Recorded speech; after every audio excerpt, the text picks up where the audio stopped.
Hi, my name is Darryl Stewart, and I'm one of the men from Shakespeare with Vets.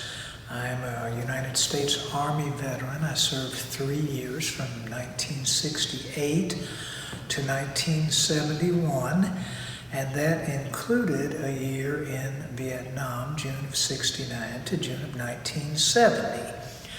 And I'm going to tell you a story from Vietnam about a valuable lesson that I learned there. While I was with the 101st Airborne, they ran a recreation area on the South China Sea called Eagle Beach.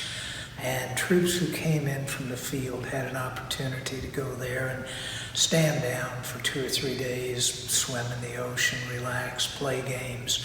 The idea is to release you from some of the tension of being in the field.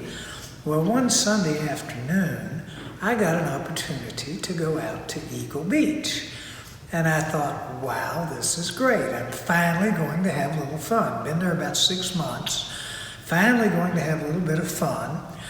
And so I bundled up my air mattress. The cots over there that we slept on when we were at the base camp were very uncomfortable. So they would give you an air mattress. And I thought, cool, I'm going to the ocean. I'm going to take my little air mattress here. So I go, it takes us about 45 minutes to get there. We unload at the beach.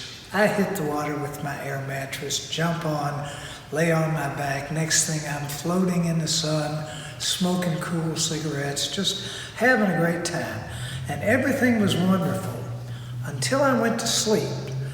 Now, this is a mistake in the ocean, and I will tell you why. The waves come in, and then the current goes back out, and they come in and they go out. And if you're asleep on an air mattress, you get to the point that you don't come in as far as you go out. So every time you have this cycle, you go out a little further.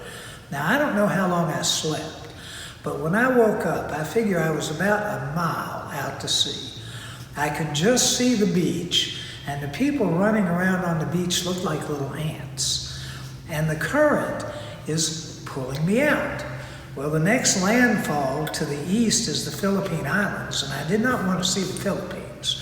So I decided that I had to get back to the beach. Obviously, these Vietnamese sampans are coming by, and the people are leaning over off the deck yelling at me in Vietnamese. And in retrospect, I think they were yelling, "Hey, idiot, how are you going to get back to the beach?" But at any rate, I knew it was too far for me to swim. Well, I started out trying to paddle the air mattress. Well, the current was stronger than I was. And so I'm paddling, and I'm getting further out and further out. So this is clearly not working. Plus, I'm beginning to get a little bit tired. So I thought, okay, now I knew I couldn't swim this far.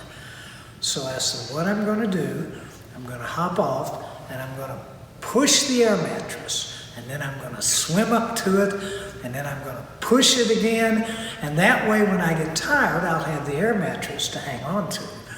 So I go through this for about 30 minutes, and I'm getting more and more tired and less able to swim up to the air mattress. Well, finally I give it a big push, and it goes really far, and I can't swim up to it fast enough, and it just drifts right on past me, right on out to sea. So I realize now, I guess I'm probably half a mile away from the beach. I don't think I can swim this far. But I have two choices, swim or drown. So I start swimming. And I'm getting more and more tired and the beach is getting a little closer. Well, at the point where I was about a quarter mile out, I think, I got a cramp in my left arm. And I couldn't use it, I couldn't move it. So I'm left with one arm to try to swim with. Now, this is a lot like rowing a boat with one oar. All you do is go in a circle. And so I'm swimming around in a circle with one arm trying to stay above water. And I don't want a circle, I want a straight shot to the beach. Well, finally, my right arm just gives out. I just don't have the energy to keep this up. And at that point, I knew that I was going to drown. There were no two ways around it. I couldn't swim anymore. I'm out a quarter mile from the beach. I knew that I was dead. Now, they say that when you're dying, your whole life passes in front of your eyes. I can only say that that wasn't true for me. The thought that went through my mind as I went under the water was, what an embarrassment this was going to be to my family. Somebody was going to say to my father, "Oh, Mr. Stewart, I heard you lost your son in that war." And he was going to have to say, "Yeah, the idiot drowned at the beach. He could have done that here." So I sunk under the water and I went down and down. It seemed to me like I went down a long ways. And all of a sudden, my feet touched sand. And I realized I was on a sandbar.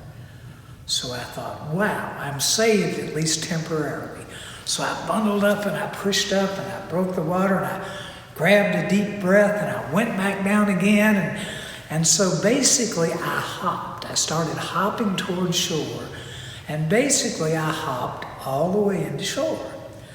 So I'm lying there on the beach in the sand, so grateful for sand. Sand is a wonderful thing after you've almost drowned. So I'm laying there in the sand. I look up and there's this guy standing there. And he says, "Hey buddy, what's the matter with you? Are you sick?" Well, I knew he looked a little familiar, and then it struck me. This is the lifeguard. This is the guy who was supposed to save my life. And so I looked at him, looked up, and I said, "What do you mean, what's the matter with me? I almost drowned out there, and you, what good are you? You sat in your damn chair and watched me drown and did nothing." Well, he looks down at me and he says, "Buddy, let me tell you something. You can't drown here. The reason they put the beach here is because there's a sandbar that runs out under the water. You can walk out 10 miles and it'll never get over your head." Now, the lesson that I learned from this has carried me through my whole life, and it's a valuable lesson. It is simply this: don't panic until you get all the facts. The one fact that never occurred to me to check was, how deep is the damn water?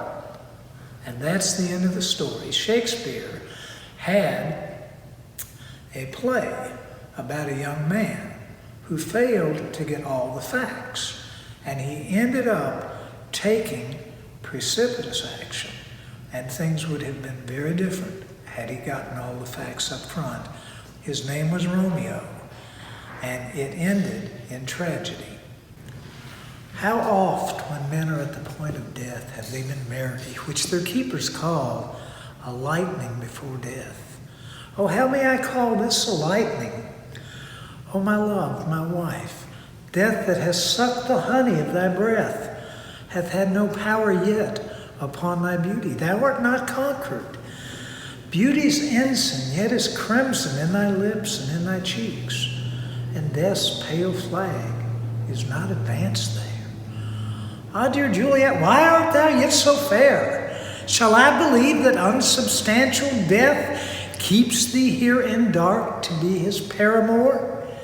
For fear of that, here will I stay with thee, and never from this palace of dim night depart again. Here will I set up my everlasting rest with worms that are thy chambermaids.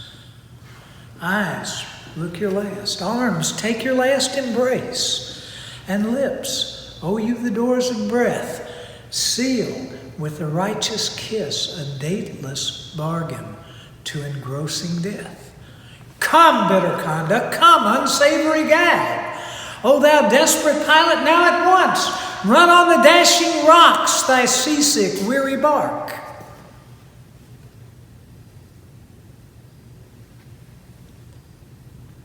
Here's to my love.